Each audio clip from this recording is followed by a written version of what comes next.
Welcome to the LSE for today's event, which is part of the LSE Festival Visions for the Future. My name is Cosmina Dorobantu, and I'm a senior advisor to the Data Science Institute here at the LSE.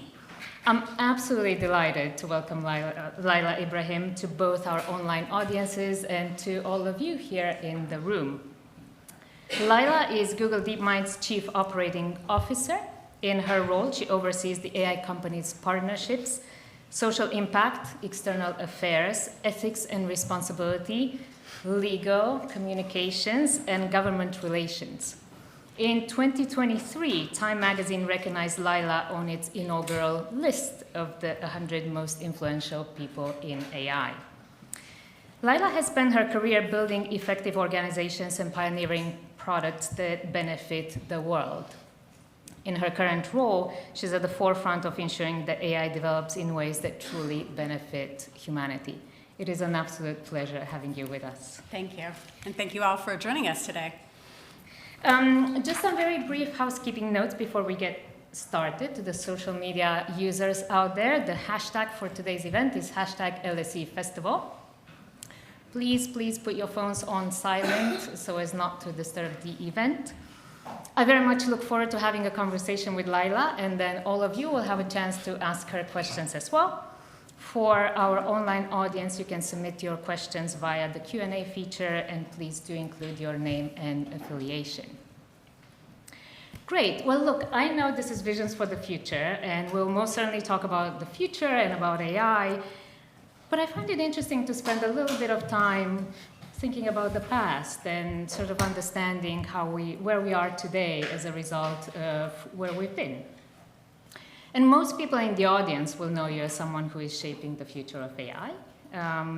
But the decisions being made about AI are made by people like you, whose experiences and values sort of shape their understanding of technology and its role in the world.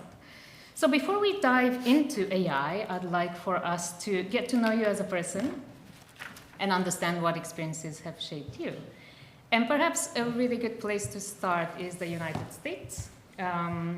You find yourself age 2, the daughter of immigrant parents in Indiana. How'd you go from that to becoming DeepMind's first COO? There are many decades in between. I will try to be concise. Yes, it has, it's been quite a journey, and I think at many of the points along those decades, I'm not sure I would have told you I'd be living in London the past 7 years as the first COO of an AI research company. But one thing that is consistent and a through line throughout is this curiosity and drive to connect people and technology. So I studied in electrical engineering and worked at Intel for 18 years, where I had, within a corporate environment during the rise of the personal computing industry, really had a chance to not just develop the microprocessor, the brain of the computer, but then eventually work with customers to design it in. And slowly I kept getting curious, and I found myself on actually how do computers and how do the internet fit into the world. And I remember a lot of being a part of that build-out actually shaped so much of my view of the work that I'm doing today. Because I'm seeing, there was a time when we thought computers would take, what kind of jobs would they take? And did teachers still have a role? And what did this mean for the global economy? So it was really amazing opportunity. And then after 18 years, I had a chance to go into venture capital. And I thought after 18 years, which is a very long time, I thought, I can either stay here for the rest of my career or really go, by that time I had worked in and lived in 4 countries. So I thought now's the time to go and see what it is, going from an entrepreneur, of being very entrepreneurial in a corporate environment, to going and work with startups and entrepreneurs and sharing those best practices and also having a chance to learn. And I was blown away by the audacity of these entrepreneurs with these big ideas and what they could actually achieve. But what they didn't have is a lot of what I had been raised with, which is, how is this going to impact into the world? How do we think about doing this collaboratively? How do you build organizations? And I eventually realized that actually I'm a builder. And so I went into one of our portfolio companies that I helped make an investment in. Some of you may know Coursera. So I joined when it was just about 40 people, and as the first president and COO, and really helped grow that business. And then I was, several decades into the career and thought, I need a break. Everything has been following a passion and interest. I had lived in Japan and Hong Kong and Shanghai. I had seen the rise of the personal computing, made investments in startups, built a startup. I'm like, I just need a break. And then I ended up here. You speak quite openly about feeling different or being different throughout sort of your life and your career. And I'm wondering, how did that experience of sort of otherness influence who you are and what you do? Oh, it's such a good question. I think throughout my life, I've never quite felt like I fit in. I was the foreigner in Indiana. Then when I lived in Japan as an exchange student in the 80s, I was the only foreigner in a city of 40,000. And when I was in electrical engineering, I was clearly looked very different than my classmates. And even English was my second language. So I think I always kind of grew up just saying, I needed to find ways to connect with people that were non-obvious and find ways to connect with different topics. But I think what that happened meant in many ways that I saw things from a slightly different perspective. And while I was, during my time at Intel, what I found is I ended up in jobs where no one had done it before. And I didn't see that as a challenge, as a problem. I actually saw it as an opportunity because I was so programmed and used to that. And instead of trying to solve it on my own, I would definitely take a collaborative approach. And so I think that of trying to seek other inputs and bringing it into the problem definition and into the solution really steered the journey that I had. And really of how do you build things together and build it with people versus having the technology happen to people. You mentioned your BA in electrical engineering a couple of times, and I'm wondering, look, there are probably a lot of students in the audience and online who are thinking, oh my God, my choice of degree is going to influence so much of what I do in life. So my question is, how do you pick electrical engineering? Presumably at a time when it is even more male-dominated, it was even more male-dominated than it is now. And how did it allow you to sort of progress where you're at? How did it help you? When I was growing up, so my father was orphaned at the age of 5, 6, and he grew up in an orphanage where he saw they really encouraged his educational development. And when I was growing up, I saw my dad get out these really beautiful colored pencils and draw these beautiful pictures that actually turned into these tiny little computer chips that went into things like heart pacemakers. And so I grew up with this concept that electrical engineering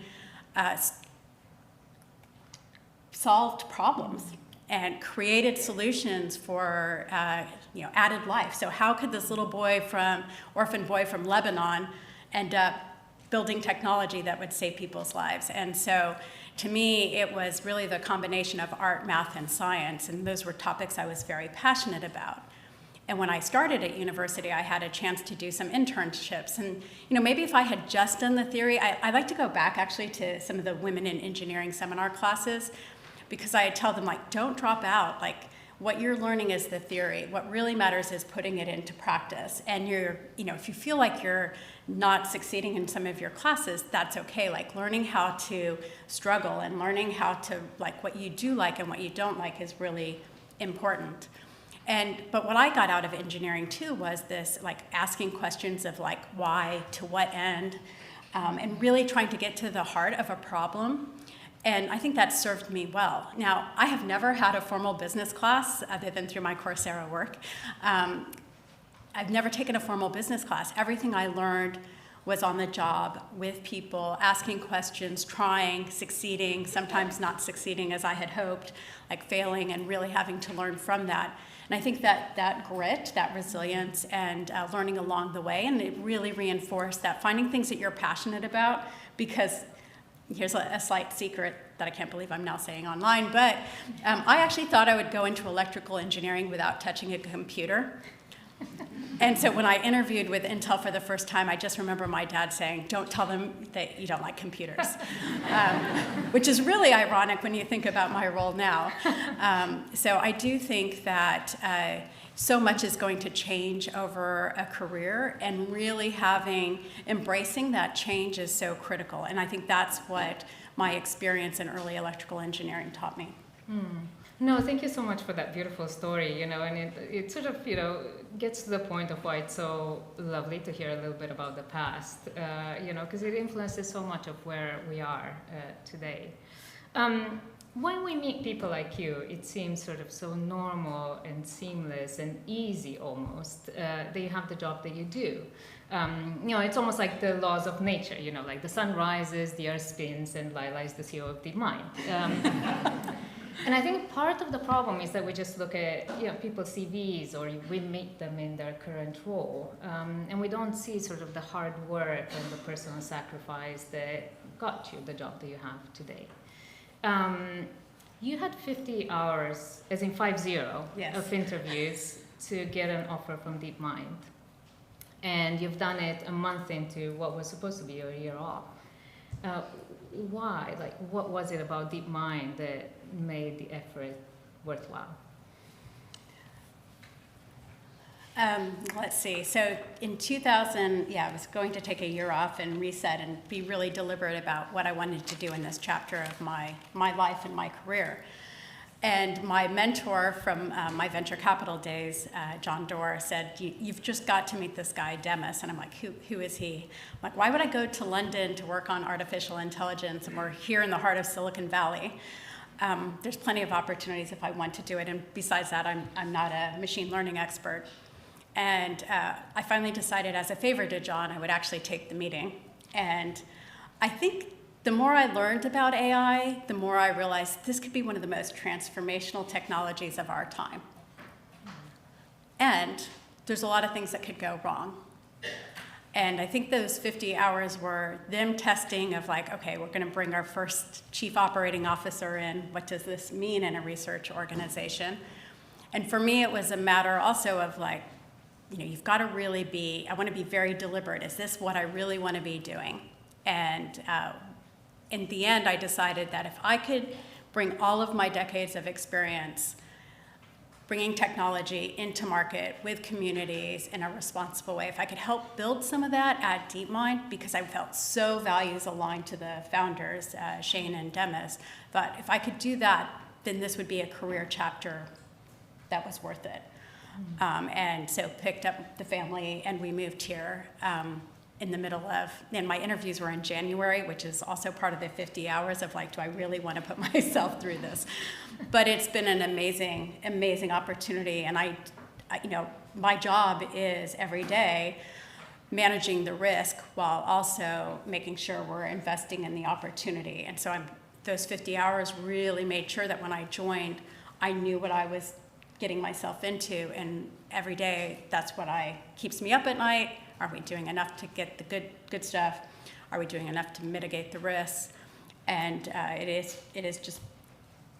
it has fulfilled my every hope and dream. No, that's amazing.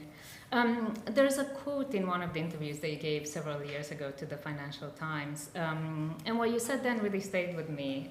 You said, when I had my interview with Shane, who is one of DeepMind's co-founders, I went home and thought, could I work at this company and put my twin daughters to sleep at night knowing what mommy worked on? And one, I'm grateful that someone in your position is asking themselves those questions. But two, you're now in a role in which you can make sure that you put the procedures and the guardrails in place to make sure that you're okay putting your daughters to sleep at night. And it's that bit of your role that I would like us to turn to next. What does it mean to build AI responsibly? How will we ensure that it actually benefits humanity? Easy question. Yeah, I know. When I first started, like I said, it was really I wasn't sure where and how I would be able to contribute to the mission of building AI responsibly to benefit humanity. But I knew it was something I really cared about in the values alignment with Demis and Shane. And the first thing I realized was, you can't do a technical paper and then at the very end say, you can have all the intentions at the beginning, but you can't get close to a paper review and say, are we going to release this? Is it, have we thought enough about the downstream implications? So it was really about shifting to saying those values and ideals that we have, how do we actually build that in from the start of the research? Mm-hmm. Now, what's interesting about DeepMind is, from my perspective, having been involved with a lot of technology companies, is this from the very beginning in London of pulling in a very interdisciplinary team where within a typical academic environment, you might not have had people with those expertise interacting with each other. Mm-hmm. The social scientists with the technologists, the ethicists, the program managers, but within DeepMind, it was very much of like how the company was intentionally built. And my job was saying, okay, how do we actually leverage that as a strength and build that? How do we build these into the start of like, even when we're starting to define what a research idea is, can we do it in partnership with the researchers? They were looking at it very from a technical perspective or their area of expertise, but if we pulled together this interdisciplinary group and had the open conversations, and my job as a leader is to create the space to do that, to pull the people around the table, to create the safe space for those conversations, and to allow the psychological safety to explore what could go right, what could go wrong, what skills, what voices are we missing, and how do we augment that?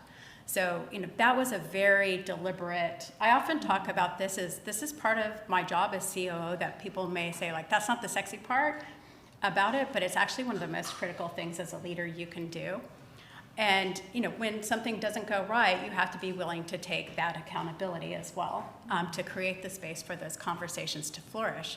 It's been 7 years and we have really robust systems, and we've done things like really invest in the technical safety, which was a pretty nascent field, to try to build this capability. But we also built up our group of ethics researchers, and we strengthened our work around frontier safety, helped shape things like the Frontier Model Forum, a lot of our thinking around what are the dangerous capabilities, but also investing in the upsides as well of like, okay, great, we released a model like AlphaFold, but now it needs to get into the hands of researchers worldwide. How are we going to do that? And it's just not about making the paper or the model. So I would say that a lot of this comes down to, do you have the right responsible research in place, the right governance structures, and the right path to impact? So those are all, and you know what? We're still learning. This is so important, is you need to have, the Japanese word is kaizen, right? You think about, are we continuously improving? Are we making incremental, so it's not just releasing the models, but like learning when it's out, not only through our trusted tester community, but also more broadly in society, and being able to iterate as we learn and as the technology continues to develop. I like this, what you said so much about, sort of psychological safety and enabling the conversation to take place. And, those are human skills, and it's so important to sort of bring them to the table. And I think maybe a lot of us in the audience, have sat in rooms where many times when we're thinking, I so wish I would feel comfortable saying this.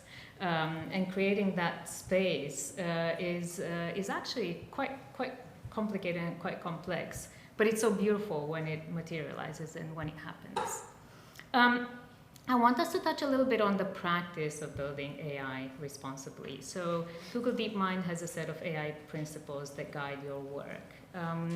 But how does it work in practice? What does it mean in terms of the organizational structures that you have, in terms of the processes? Like how does the rubber hit the road, as it were? Yeah, and I think a lot of that, just as we were talking about, of how you invest your resources. So that's your people, the talent that you want to hire. It's the budget to be able to do things, the management, air cover. So I think when you look through our organizational structure of like what we have invested in, you'll see a continued investment in this space. And it's not just within our own organization. We've done a lot, just realizing that, for example, we didn't necessarily have all the right voices around our table with it. You can do the best you want to do within building an organization, but being able to do things like funding diversity scholarships to ensure that in the space of machine learning that we're bringing more voices and more fields, you know, the intersection of different fields, agriculture and ML, or and more in the social science as well, and just and global coverage. So I think we've done a lot too to try to say, how do we help catalyze a lot of the work that's happening in this space, publishing even some of our own frameworks to share best practices with others in the community. We also have an opportunity to learn from others. But I do think this is an area we're continuing to, as AI capabilities grow, we're also continuing to invest in this space. Last year, DeepMind published a paper on the ethics of advanced AI assistants. And there's one sentence in that paper that I would love to share with today's audience. It says, which path the technology develops along is in large part a product of the choices we make now, whether as researchers, developers, policymakers, and legislators, or as members of the public. I want to pick researchers from that list of people whose choices can make a difference. And we're sitting today within the home of the social sciences. And one of the things that we sometimes forget about AI is that this is a technology about people, because the vast majority of the data that trains these models are about people. And AI advancement itself will affect people. It already is affecting our economies and societies, our interactions, our institutions, our ways of living and working. If people are central to AI, the social sciences must play a key role in AI advancement. And that's because the social sciences offer us the academic lens through which we can understand humans and humanity. And I think as AI systems increasingly learn from and interact with and impact people, this understanding becomes not just valuable, but absolutely essential to AI advancement. Now, LSE is one of the world's foremost social science institutions, and I firmly believe that it is our responsibility to ensure that we help shape an AI future that genuinely serves humanity. We have very high ambitions at the LSE for where we can contribute, but it would be absolutely wonderful to hear your thoughts as well. And my question to you is, what is your wish list for the social sciences? You know, what are the questions that you come across, the areas of your work where you think, you know, it'd be so brilliant to have some social science research help us and be involved with us in this? Yeah, and I have a positive bias on this, because even from my Intel days 15 years ago, I had a team of anthropologists and ethnographers as we were doing some of our work in developing countries. And I actually put them in charge of the architecture definition, because they were thinking about how this was going to go out into the field. And so I think from that experience very early on in my career, which, you know, candidly, I didn't even know that was a field when I was in university. So it was like, I think one thing to remember as a social scientist is everyone's not necessarily aware of what skills and potential you can bring into the conversations.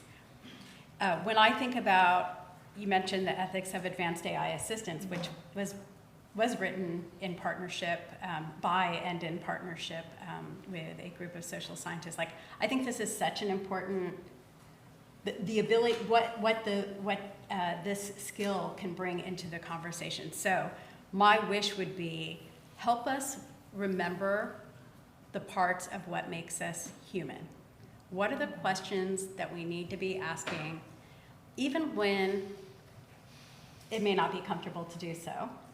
And because I think a lot of times we can easily get into, you know, from my experience in the tech sector, of like, it's easy to think you have a vision of how that technology might impact, but you need those different voices coming into the conversation to help shape it.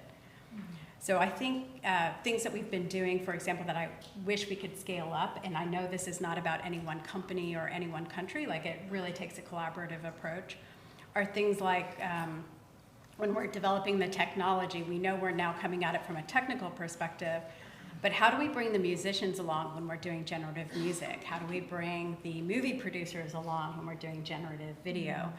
The artists to think about things, the philosophers to help us ask the questions, and for them to also ask the questions in a way that we know we don't have the answers, so it actually encourages us to actually expand the community of practice and the people that engage with us. And again, that's not just for us within Google DeepMind, but I think also more broadly for the sector. I think there are more questions than we have answers for as AI gets more general, more capable, more prevalent. And so I see the role of social scientists only increasing. Yeah, no, absolutely. And look, questions is what we want, right? In many ways, this is what research is about, and this is what we thrive on, picking out the areas where we don't know things and trying to shed light onto them. So, yeah, no, super interesting reflections there.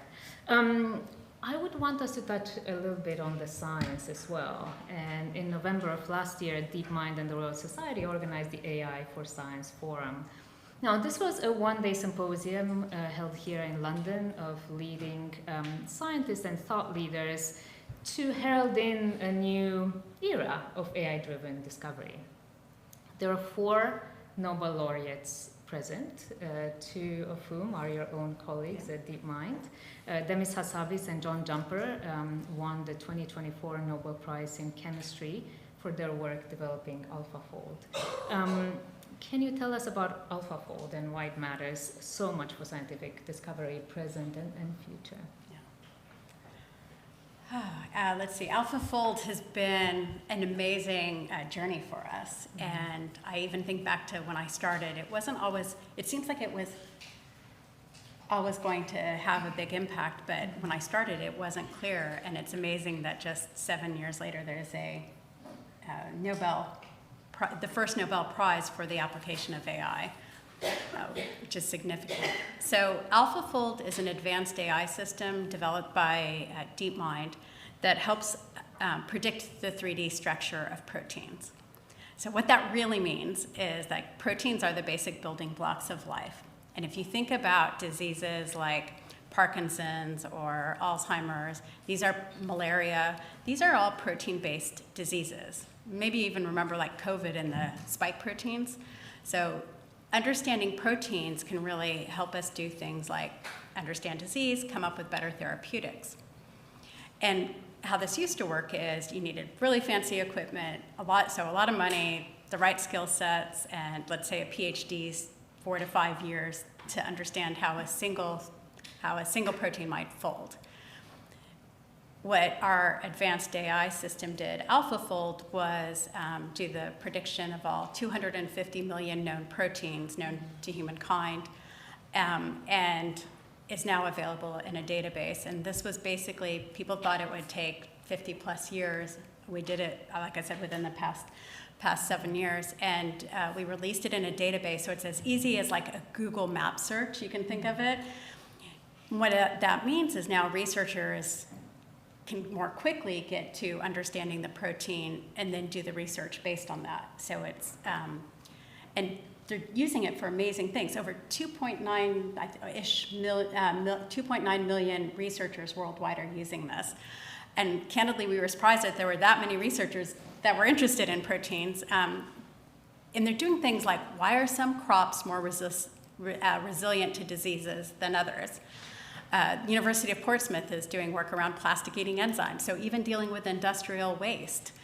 And it's been, there's work with the Neglected Disease Institute that we've done to ensure more equitable access of like, okay, there's a lot of diseases that aren't necessarily being funded by pharmaceutical companies, so how do we ensure that we're also helping some progress in that space? So I think what's been really exciting is that we've now made a giant leap forward in using AlphaFold to advance scientific discovery.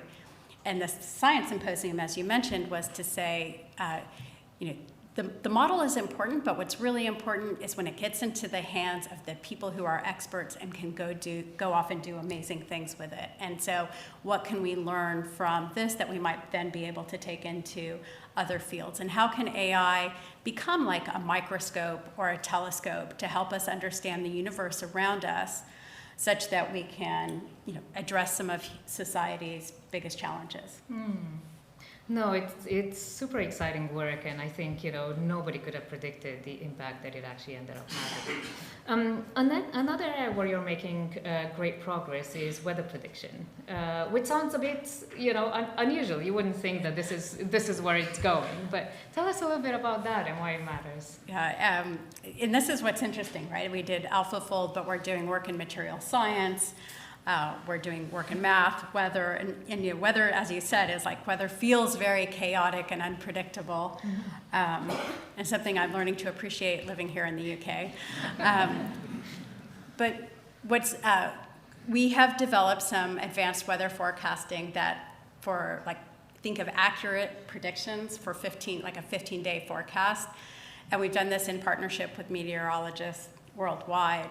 So having like a state-of-the-art weather forecasting for 15 days means that when crisis or emergency significant weather patterns change, that we can do a better job of predicting, help with emergency preparedness. Yeah. Last week we developed we released an interactive website called Weather Lab, and we're working with the U.S. hurricane organization, to try to help with predicting the hurricane season as it comes about. So, being able to have a 15-day view and seeing about 50 different paths that it might take and watch it as it develops. Like anyone can go and check this out and play with it.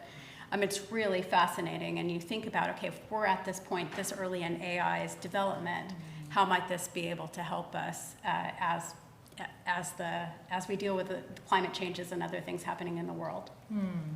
No, that's fascinating. I want to ask you as well, because we're sitting within an educational institution, and another area where AI is going to make a huge impact is education. Up in Scotland, I don't know how many of you are aware, we have an organization called the Children's Parliament, and it's an organization that aims to bring children's voices and human rights to the center of important conversations. They've done a fair bit of work together with a group of AI researchers led by someone named Very Aitken to understand how children relate to AI and use AI. And their latest study involves a series of workshops in state-funded schools in Scotland to understand the impact of generative AI on children. 40 kids took part, age 9 to 11, and one of the activities that they did was to use generative AI to create a piece of art. And the report about those school engagements just came out, and I want to read you 3 quotes. When asked the experience of using generative AI to generate art, one of the kids said, "I love the way you can type in anything you want, your craziest ideas, and it makes it real." Another one said, "It kept coming out with a black-brown cow, but I asked for a rainbow cow. I felt annoyed." And yet a third kid said, quite thoughtfully, "I like to feel the droplets of paint on my artwork. AI is just 2D, you cannot feel it." And I find it absolutely fascinating to read their thoughts and to see the diversity of feelings and opinions as they interact with this technology.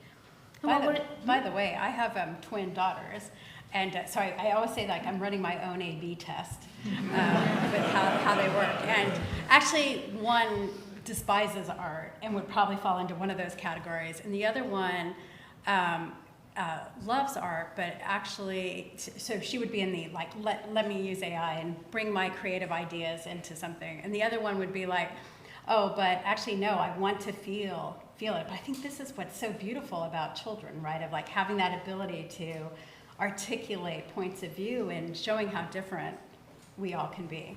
No, absolutely. And being so straightforward and so sort of honest about it as well. And I think what we're seeing in those quotes from those kids are their very first experiences with the use of AI in schools. we're seeing that technology can be a bit clunky at times. There are no rainbow cows. You can't really feel it or touch it, but we know that the potential is there. So I wanted to ask you, what do you think a classroom will look like in 5-10 years time?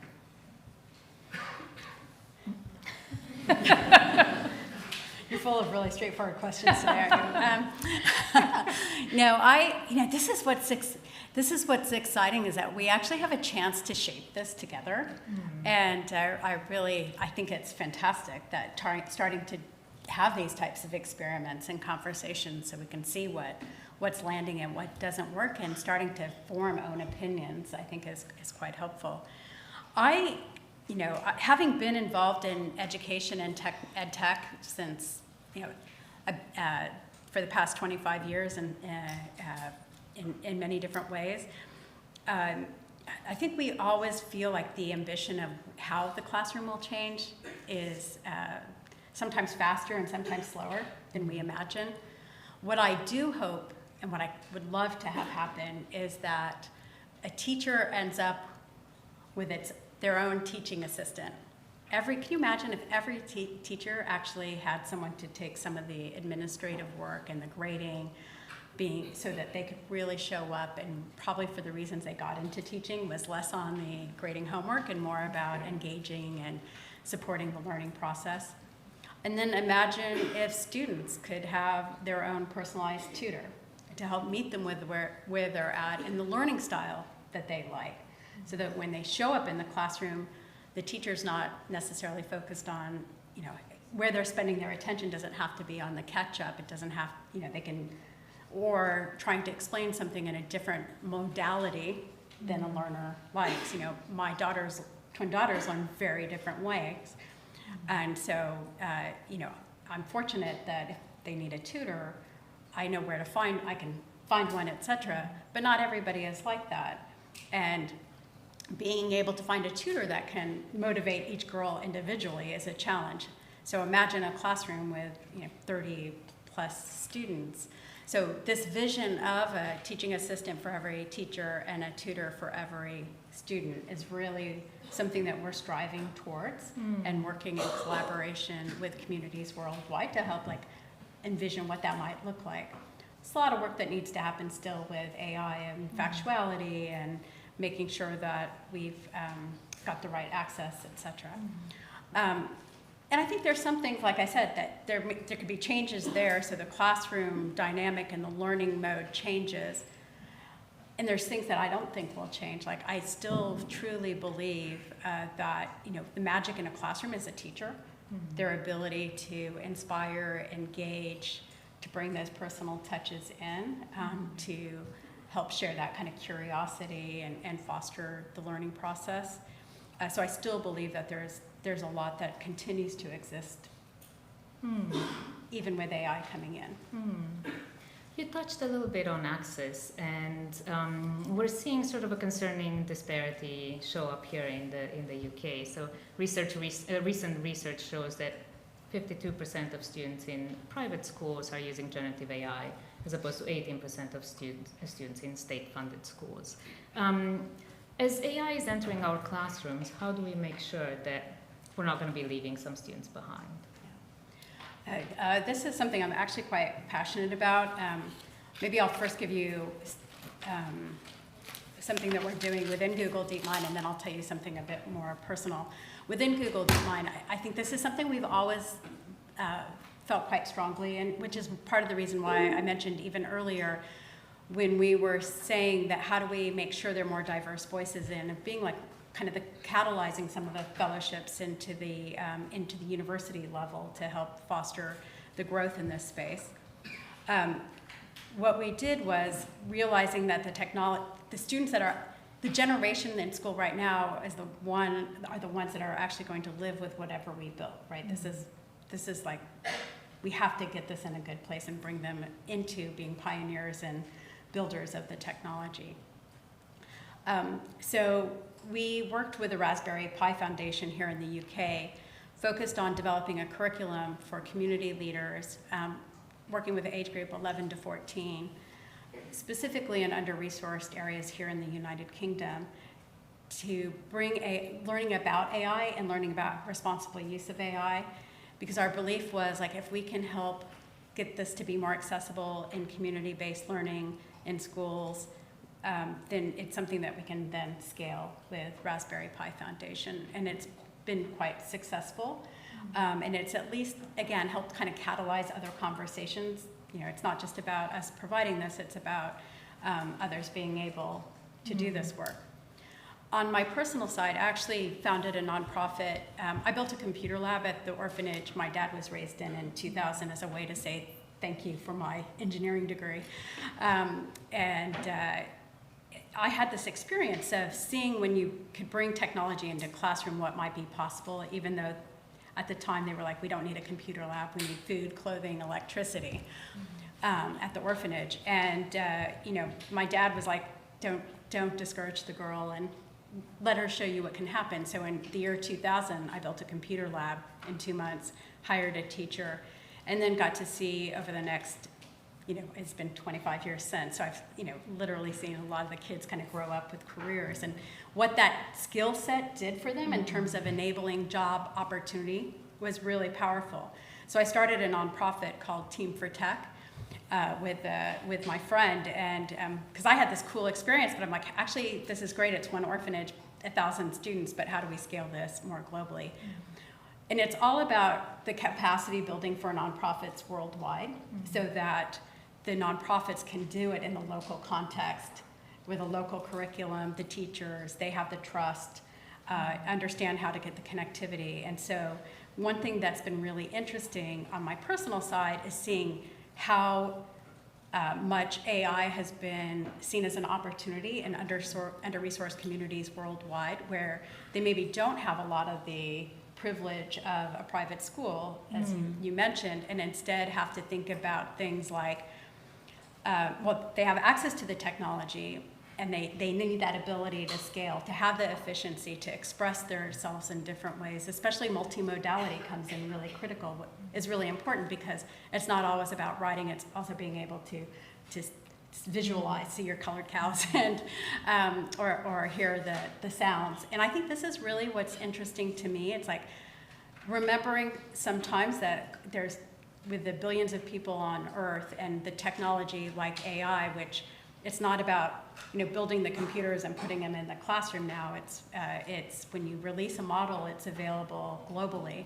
And the question then becomes, because of that, this means that no one company, no one country has the answer, that we have to work collaboratively to think about how we're going to do it responsibly from the start, and bring communities along with us in a way that empowers them to be pioneers in how AI is being used locally.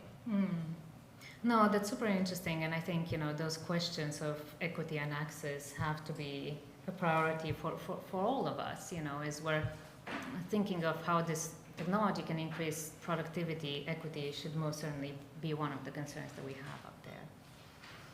Keeping an eye on the time, and we have come to the part of the conversation where I gift you an imaginary crystal ball. And you will be able to see the future into it. So as you're looking at it, what advice do you have for all of us? What can each of us do to prepare for the future as academics, students, COOs, curious minds in the audience? I think one of the things that we all need to do is engage with the technology now in any way that makes sense for you. And I really do believe that AI will develop based on engagement, and people having voices into shaping, to having the conversations. That's why things like this, I think, are so important. We're still quite early in AI's development, and so I think that means we all get to be pioneers, not just me as Chief Operating Officer of Google DeepMind, but all of us.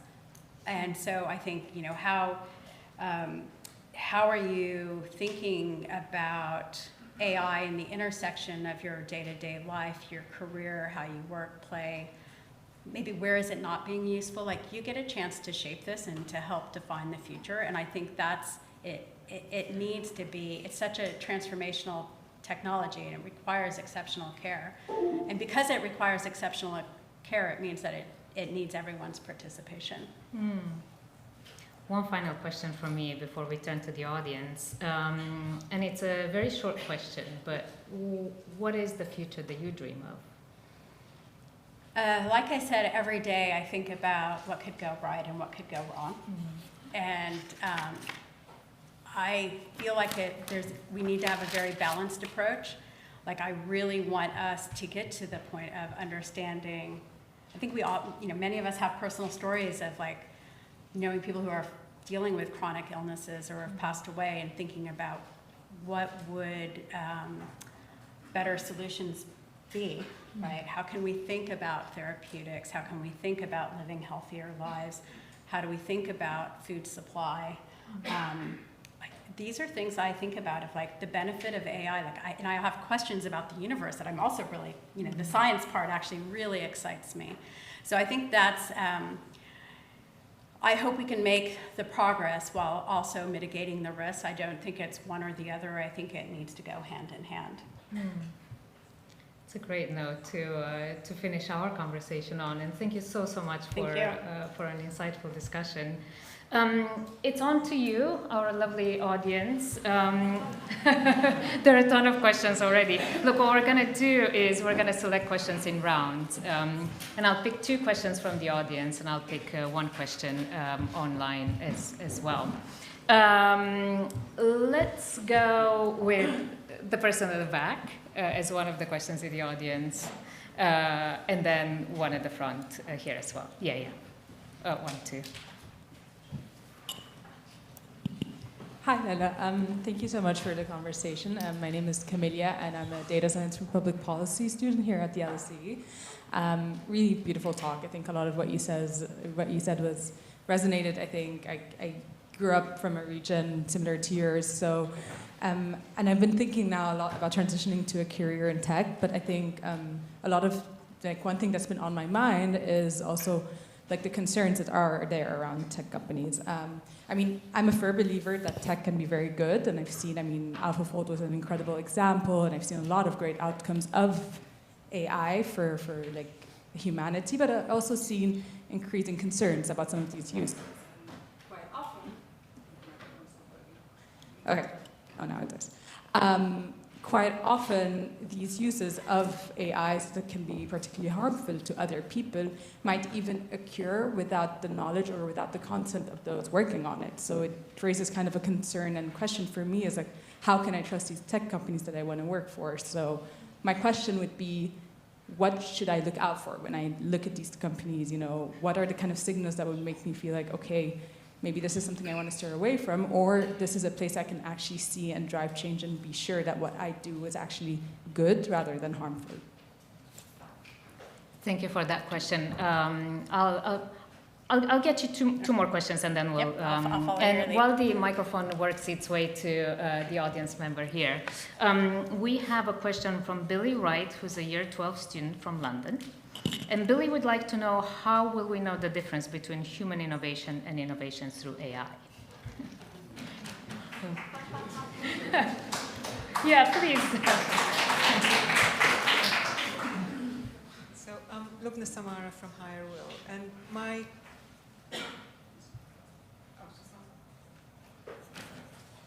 it is on. Right. My question really is hits on the last thing you were talking about our evolvement.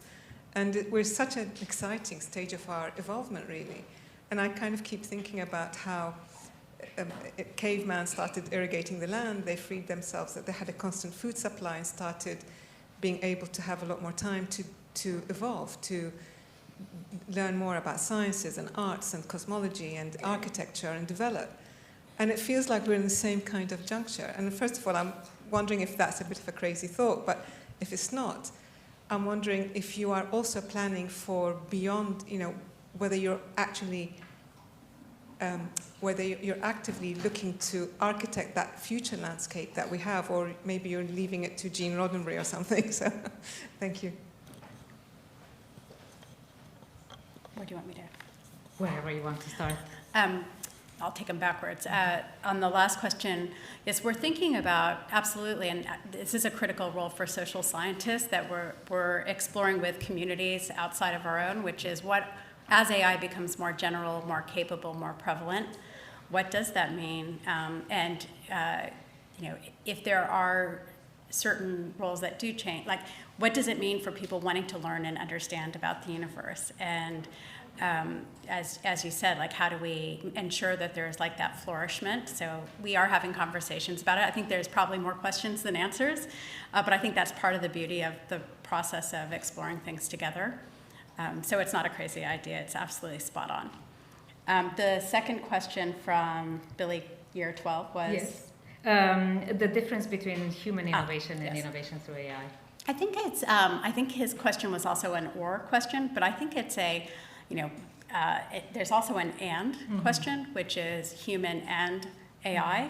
One of the things is we've been working with artists that we've seen, and we've heard feedback from musicians and produced movie and film and more traditional multimedia art, is using AI for the ideation process of like that iteration of being able to test hypotheses and ideas. And one of the things that we've heard is that it's helping them with that creative process, thinking of new ways to bring their skills and capabilities into the work. But we do realize not everyone is going to have that same approach. I think as consumer of a lot of that work too, we're developing technology like watermarking so that we have some transparency in the system of when AI tools have been used. It's not a silver bullet, but again, it's starting to make progress. And again, thinking about both the opportunity and how do we mitigate the risk. So again, this is something I think is going to continue to develop, but we are seeing where human art and creativity is flourishing. We're seeing some where AI is maybe introducing new ways of doing things, and then we're seeing some really amazing things in the middle where they come together. No, and I definitely agree, and I think that's something that we're seeing more and more as researchers, sort of a collaboration between what we can do as humans and what AI can help us out with. Yeah, much like moving to digital photography and then Photoshop or things like that may have also introduced into just even how we take photos and capture moments and capture memories as they go along.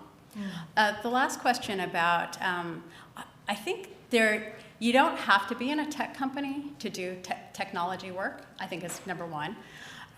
Number two is, regardless of what organization you go to, you should interview them.